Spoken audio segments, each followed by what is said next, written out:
నా గురుదేవ్ గారి పాదపద్మములకు కోటి కోటి నమస్కారాలు సమర్పిస్తూ ఎదుట కూర్చున్న దివ్యాత్మ స్వరూపులారా మీకు కూడా నా నమస్కారాలు. So let's start with the Pravaha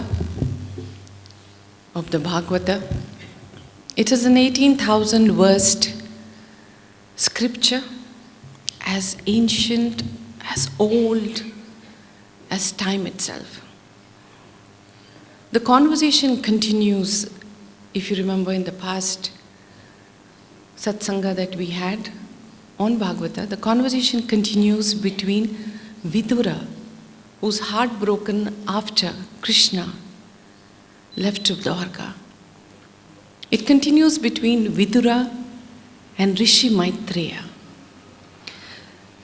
So now Vidura asks Maitreya, Maitreya Muni,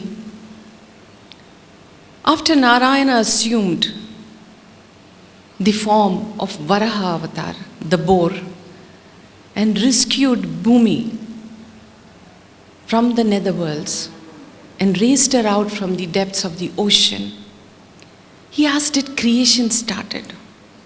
He was very curious to know how everything evolved. Because when Bhumi was rescued, she was nothing but full of water and just with a little bit of land. So Vidura is very curious to know from Maitreya what happened next. Maitreya, in fact, is again retelling whatever Ugravastravas has told then. So the Muni says, after Bhumi was rescued, creation did start, because then the golden egg was formed. The Brahmand, the golden egg was formed, the Brahmand was formed. And in the depths of the egg was lying Sri Hari, waiting, still, without any movement, waited for the right moment, and then the curled Sri Hari inside, he broke open the egg and he came out.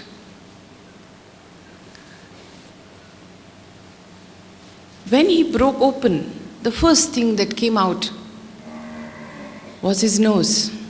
That's when air started. When the eyes moved out, that's when the place of the sun and the moon took place. So everything started evolving step by step.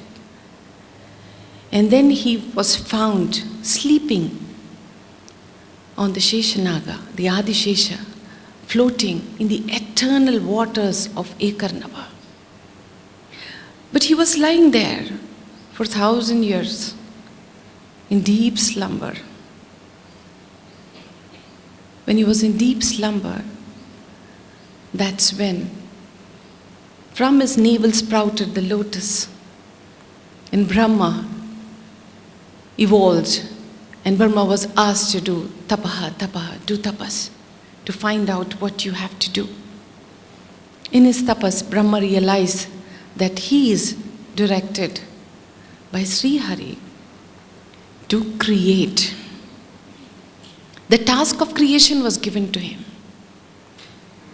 So enthusiastically, Brahma started his creation. So in the chapters from here on, detailed information is given on how Brahma created each and every single thing. They start about how when the tamasic thought evolved in Brahma, in revulsion he shed his body, and that body took the shape of night. Yakshas and Rakshasas used that for themselves. And then when the Devas shone from his face, and when they evolved, he shed another body, and that was the day for Devas.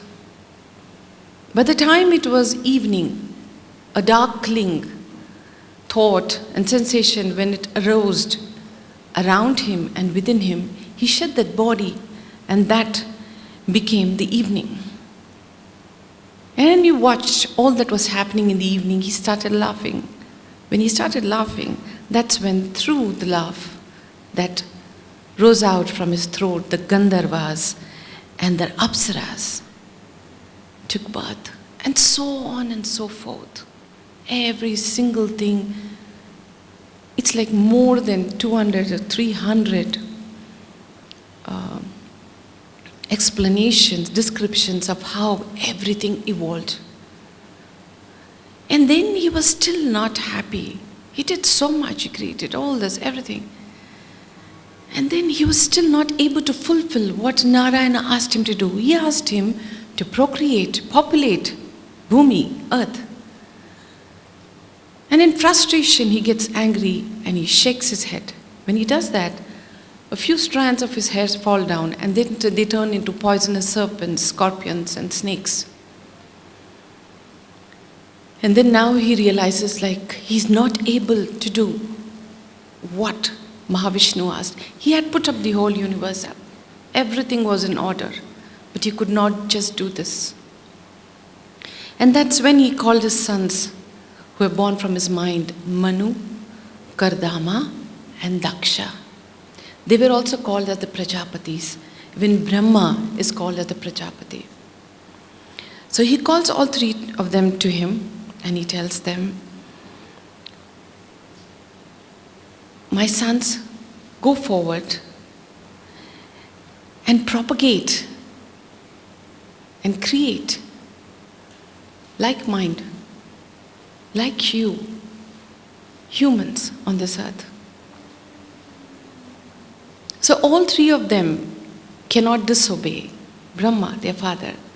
So they bow their head in supplication and they said, as you wish, Father, we will just do whatever you want. So then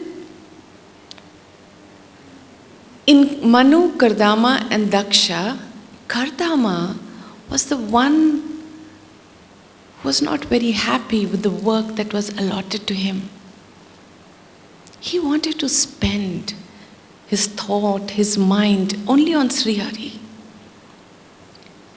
He was not happy with the work allotted to him. That means he has to find a wife and then he has to set up a grihastha and then again he's going to be caught with children and all these things and he'll be away from God. So he's actually disheartened, heartbroken that he's been given this work. But then as he cannot disobey his father, he says yes and he moves off. With a very sad heart, he starts his meditation because Brahma tells Kardama, you meditate on the blue-eyed one, you meditate on him, take his blessings and then start. Because this is going to be the first race on earth. Everything is going to start from here. So the right person, the right partner is important. So Kardama takes it as a wonderful excuse to spend some more time connected with Sri Hari. And so he starts his tapas. It is said that he was in meditation for 10,000 years. Now for us, it may sound a little bit weird because we hardly crossed 75. But in Satya Yuga, it is said that they lived for 1 lakh years.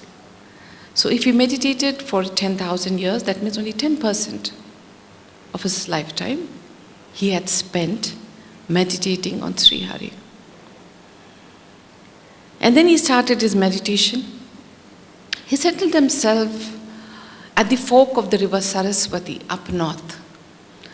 The river there branched out into 2 rivers. So at the fork of that river Saraswati, which was then predominant, that was where he set up his ashrama and he prayed. After 10,000 years,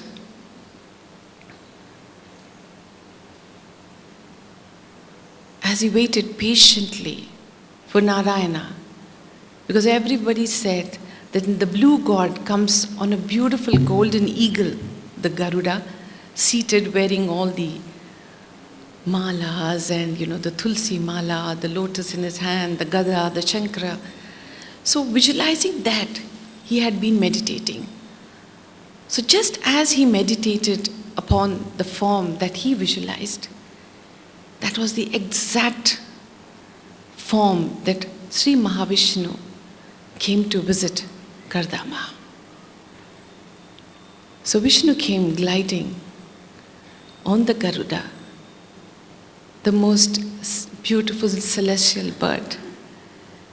He was seated on that with his legs astride on both the sides, and came floating right in front of him and woke him up from his meditation. Kardama heard Narayana's sweet voice.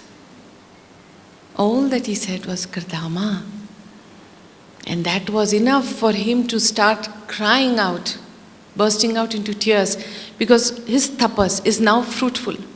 And he opened his eyes and he looked at him. All that he could do was just gaze at him. He forgot everything. He was just looking at every single aspect. He was devouring the divine in front of him. So beautiful, so glorious, so magnificent. Hair flying, lotus-shaped eyes, all blue in color, decked with jewels. Seeing all this, he just was stumped. He just kept looking at him. And that's when Narayana says, talk, you have to talk now. Because he had been asking, praying for him, so he's come. So that's when Kardama says that this is something which I don't want to do, Ishvara. But my father Brahma has asked me to marry.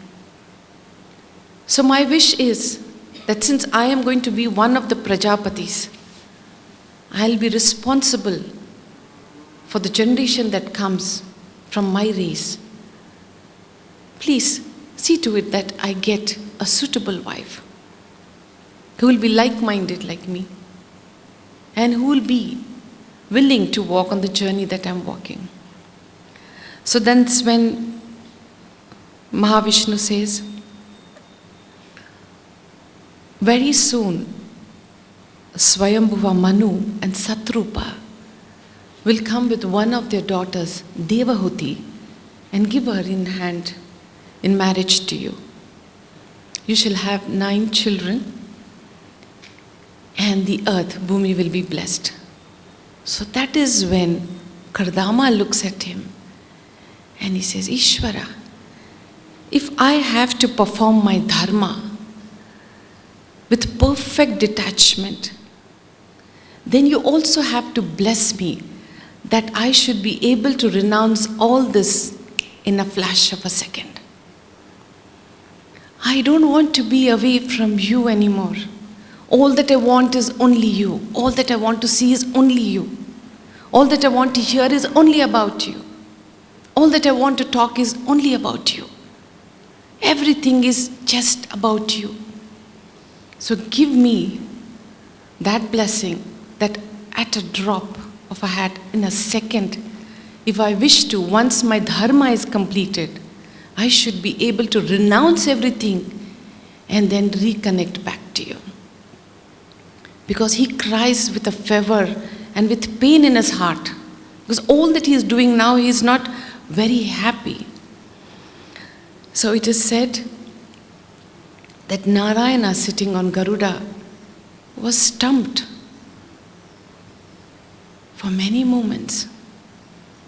He just looked at him and looked at him. Roye Bhagavan Kardama ki bhakti se, Roye Bhagavan Kardama ki bhakti se, Neeli Hari Narayan tham sa gaya re, बह गई हरि के अक्षी नयन से, आंसू बन गए सरोवर रे, कैसी दुनिया तूने बनाई दीवा। कहते हैं जब विष्णु ने ये बात सुनी करदामा से तो भगवान रोने लगे। जैसे जैसे ये भक्ति देखकर वो रोने लगे, वो बहती आंसू बिंदु सरोवर बन गई, जिसे अभी भी बिंदु रस कहते हैं। So after Mahavishnu heard Kardama beseeching him, begging him that all that he wanted was just him and only him. There was only 2 times that Mahavishnu cried, and this was the other time. So Vishnu cried sitting on the Garuda, and the tears that rolled out from his cheeks when they fell on earth formed into a big lake called as the Bindu Sarovar, which is still there. And then after this, Narayana says, Tadastu, so be it. You shall come back to me. You shall become one with me after you discharge all your duties. The happy Kardama again went back into meditation. After some time, Satrupa and Swayambhu Manu came with their daughter Devahuti and offered her in marriage to Kardama. So as he knew that this is what is going to happen, Kardama accepted the proposal, but on one condition. He told the parents that once the 9 girls are born, the 9 children are born, I will be renouncing everything. Is Devahuti agreeing to this? Only if she agrees to this, then will I marry her. So this was again told to Devahuti, and Devahuti had heard a lot about Kardama. So she was ready for anything. She said, yes, I would be blessed to be his wife. So when the time is ripe, when he has to leave, I will not stop him, I'll allow him to leave. So on this condition, Kardama got married. In course of time, he had 9 daughters, and they grew big. And it was time for their marriage, and that's when Brahma with Marichi and the other 8 rishis came to the ashrama of Kardama and said, son, I ask for your daughters for all the 9 rishis, because these 9 rishis will now start procreating, will now populate the earth. The race of mankind is going to start through them. So very happily, Kardama was waiting for this occasion. So he hands over one of his daughters. The wedding was performed, and they all departed to their respective homes.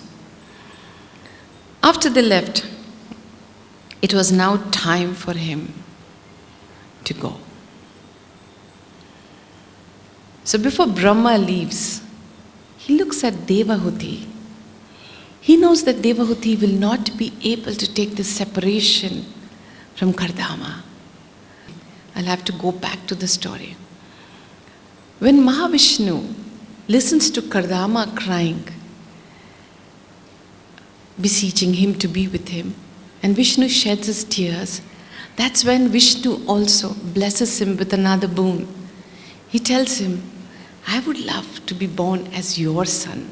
I would love to be born as your Amsa. He takes it as a privilege. And that's when Kardama is honored that Mahavishnu himself wants to be born as his son. He said, I shall be born as your son, and then I shall expound the Samkhya Yoga, the philosophy, which has been lost to mankind, so that it can again continue when this new generation starts. So this is something which again Brahma repeats, reminds Devahuti. He says, child, don't forget, what did Ishvara tell to Kardama? That he will be born and he will teach you how to break free from these bonds of samsara, the maya that you are embroiled in now. So saying, Brahma leaves them. So that's when, after some time, Devahuti turns towards Kardama, because Kardama is now waiting for Sri Hari to take birth. Because once after he's born, then he's free.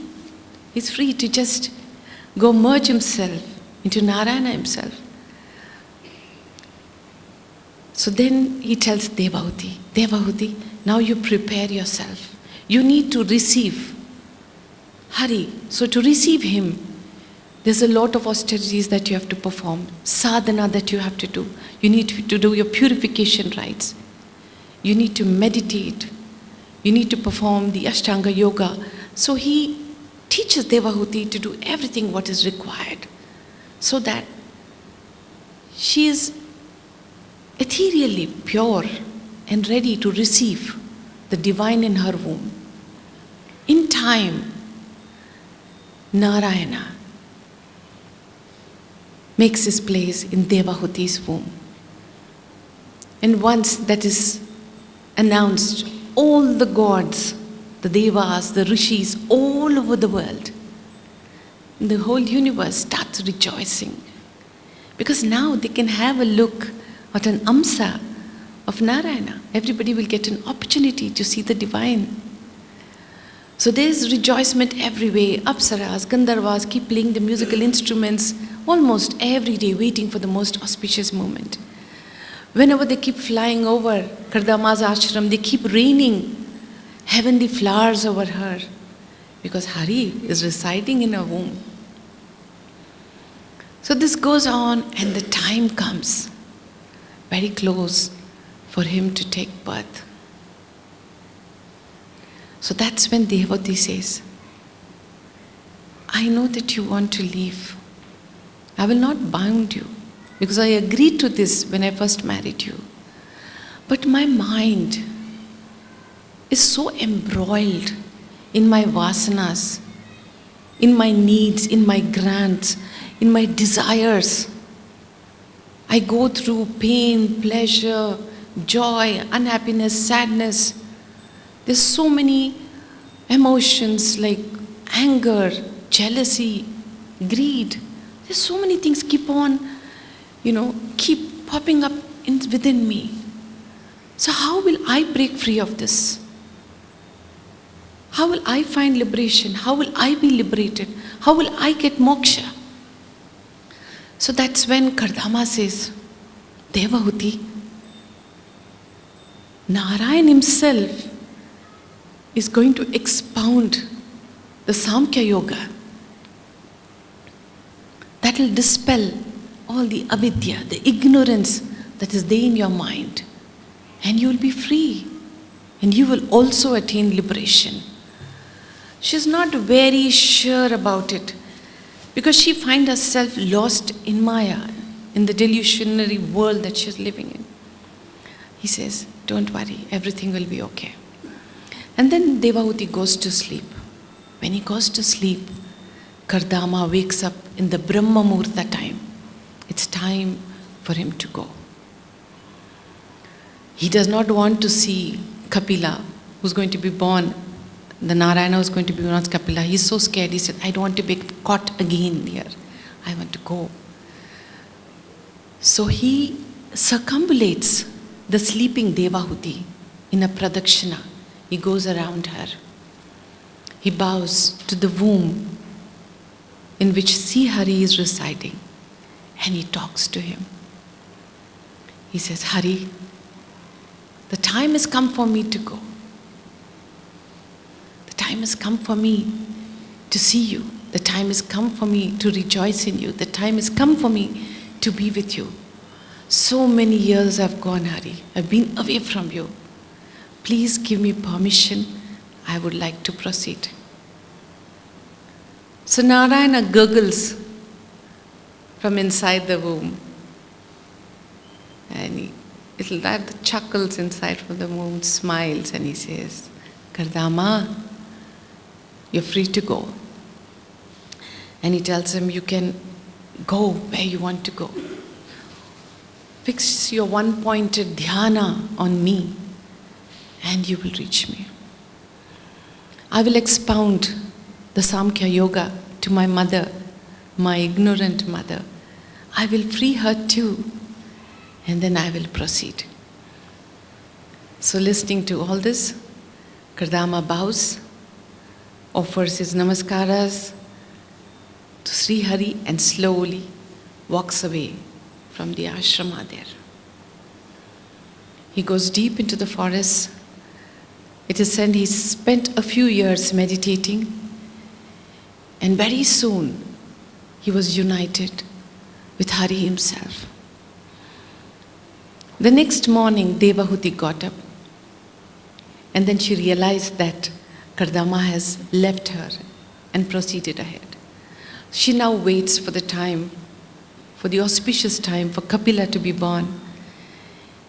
And then the moment arrives and the child is born. The whole universe rejoices with joy. And the boy that is born is so golden, so beautiful in color. He has those beautiful lotus-shaped eyes and curly hair, golden curly hair. That's why he was called as Kapila. He had golden curly hair. Everything golden about him. And so beautiful that whoever looked at him could not take their eyes away from that child. And then slowly Kapila grew up very fast and spent some time with Devahuti. She was so blessed to have Hari in her womb and also spend the time with him. She spends time with him, and slowly Kapila grows up. And then now the time comes. So before Kapila can say, she turns towards him and he says, I know it's time for you also to go. But I beg of you, I beseech you, please expound the yoga, the vidya, the Atma Vidya, the Brahma Vidya, which is called as the Samkhya Vidya to me. I want to be free. I'm still very attached to you. I don't know how I will live when you go away. I have all the pangs of pain lurking within me. I want to break free from all these emotions. So I want you to help me cross this. So Kapila smiles. Samkhya is nothing but a conversation between mother and son. And then he tells, all that you have to do is remember one thing.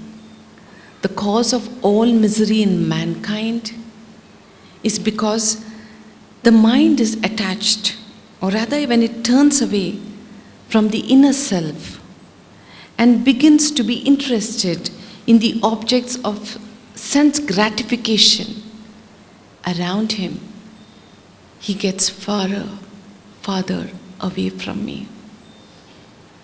Because the mind is always on, or rather intent on gratifying all that pops up as desires in the human body.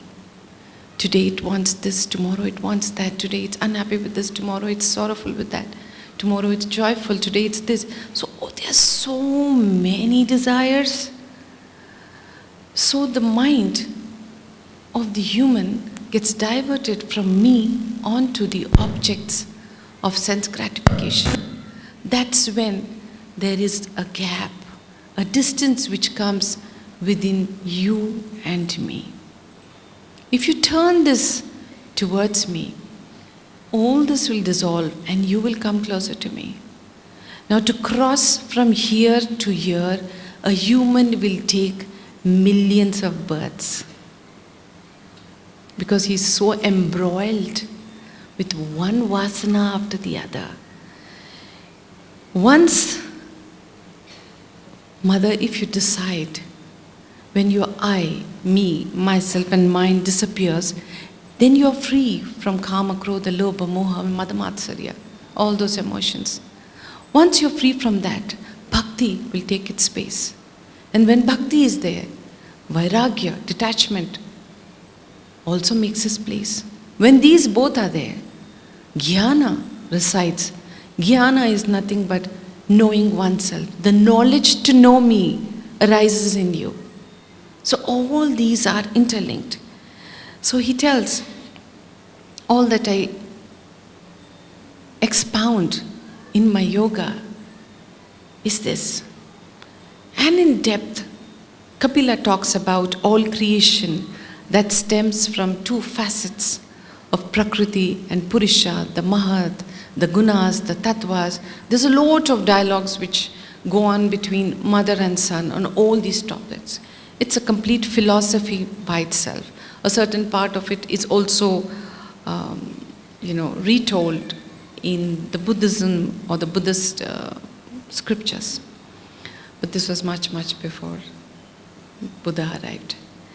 So when all this was told to her, Devavati again turns to him and she says, I understand what you're telling.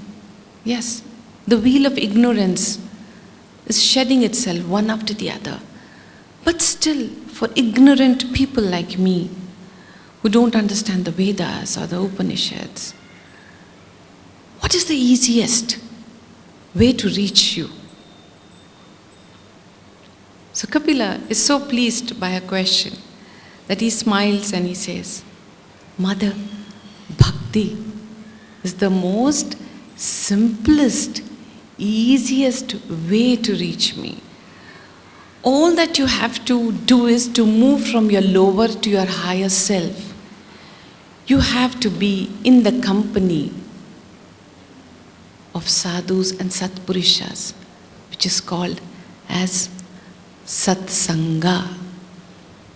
And so Kapila tells Devahuti that bhakti is the easiest and the surest way to move from the lower to the higher level, and that can be easily achieved through satsanga.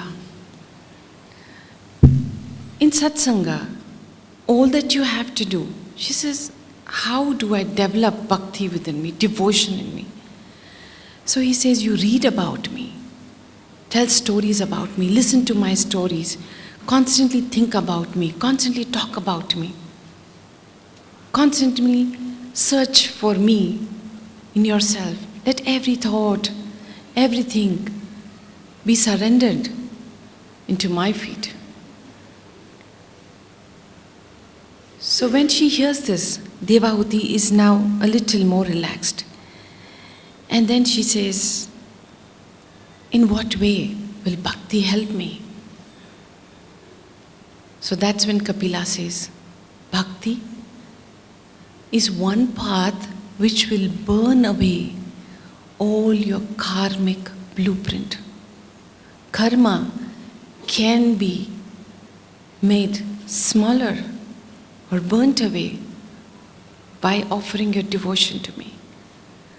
So empowered for this, Devahuti is now ready to move on to the last phase of her life. So Kapila takes permission from his mother. Narayana himself takes permission from his mother and he says, can I now move? So she says, I am so blessed that you are born as my Amsa. I am so blessed that Kardama has been my husband. I am so blessed to be very close to Bindu Sarovara. And with this teaching that you've given me, my life is now full. So Kapila turns away from his mother, and it is said that he walked towards the northwestern direction. And on the way he met Varuna Deva.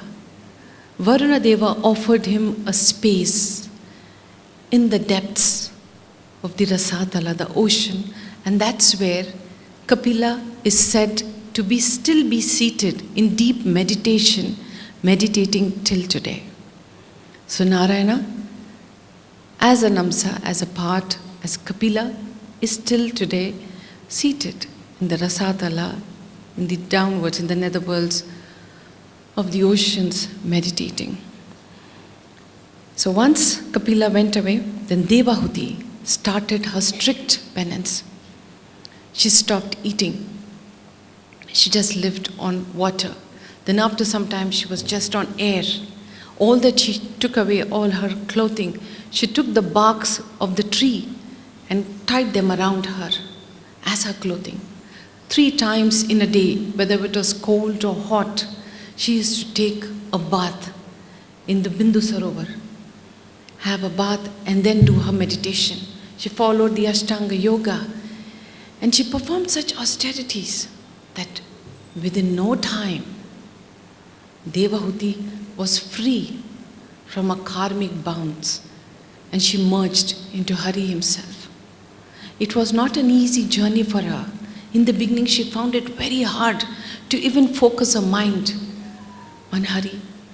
So the best thing that she did was, I believe she first focused her mind on Kapila, because she was seeing Kapila every day. It was easier for her.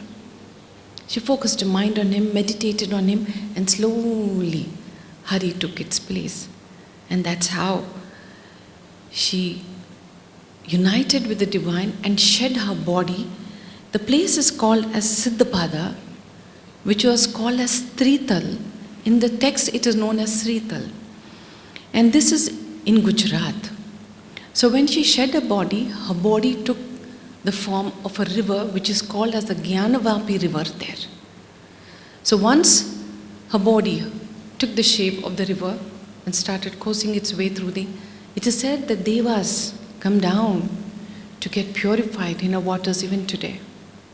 So when Parashurama killed his mother, Renuka, to atone for the sin, to do Shraddh, he was the first one who came here, and which is now called as Siddhapur. He came to this place and he did the Pinddan for his mother over here. So in the whole world, this is the only place which is called as the Matru Shraddh. Means Shraddh for your mothers is only for your mothers is done here. And that is all because of Devahuti and Kardama. So this is a very blessed place which was there in Gujarat. And now the Bindu Sarovar is just a small kund. The Saraswati is already disappeared into the depths of the earth. But all these locations are still there over there. To conclude today's skanda or satsang, the most important part that we learn is about bhakti. Bhakti means devotion. We definitely know what bhakti is, don't we? We are so devoted to our job. We are so devoted to our family.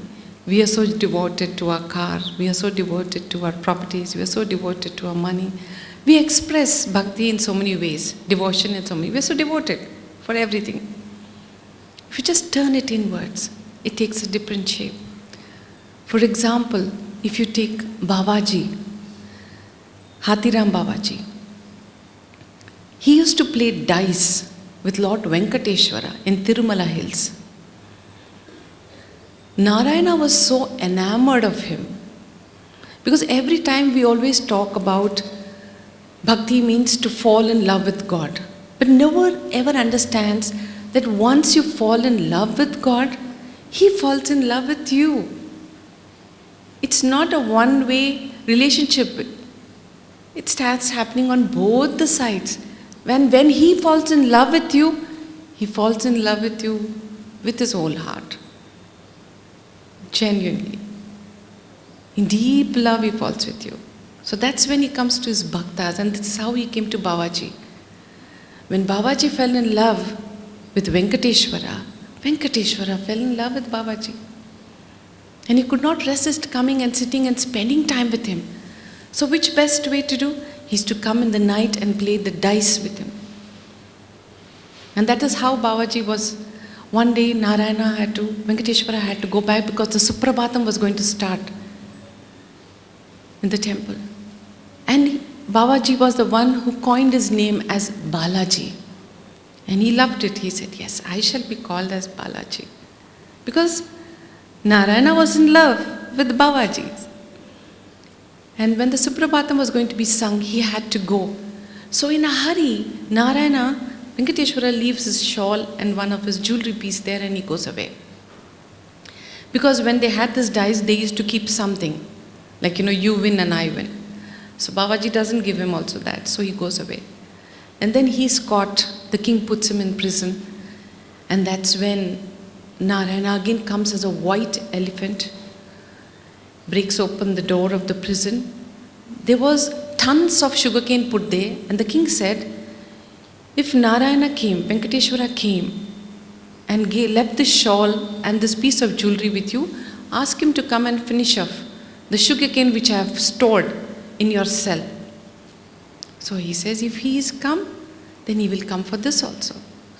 And Narayana comes in the form of a white elephant, finishes off all the sugarcane, and clears Babaji's name. That is called as bhakti. It is not one way, it is a two-way relationship.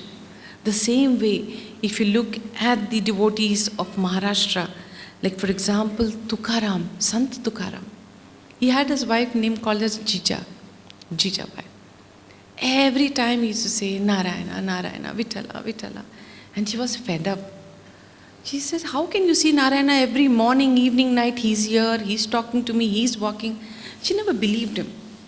So when the time came, Vishnu sends a message to him and says, like, on this Ekadashi, I think it was a Tholi Ekadashi if I'm not mistaken, he says, I will send my Vimana to you.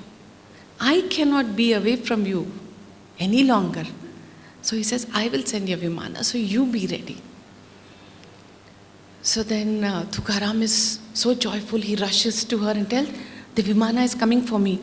You also come with me. You will also, you have the opportunity. She's like, what you're talking? Where is the Vimana? Why will it come? How can it happen? And then he says, it's like how we say, Nikarma. So he thinks like that and he pushes it away. And the right time, he waits near the peepal tree. It's on the banks of the river. It's a huge tree. It is said the tree is still there today. I mean, it is there today. It's a very big peepal tree. Exactly on the Ekadashi which Tukaram climbed up the Vimana, even today on that Ekadashi, only the leaves of the tree start fluttering. Till today it happens. It's a very big tree. I think it's as big as this hall. I remember, I think not that way big. I mean, as wide as this hall. It's a big one. I don't know how it is now. So when the time comes, the Vimana comes, and everybody watch how Tukaram sits in the chariot, the Garuda chariot, and reaches Narayana. The same way, Namdev was given as a child the work of offering food to Vithoba. Vithoba is Vithala. Vithala is a form of Krishna. So Vithala means the one who stands on the brick is called as Vithala.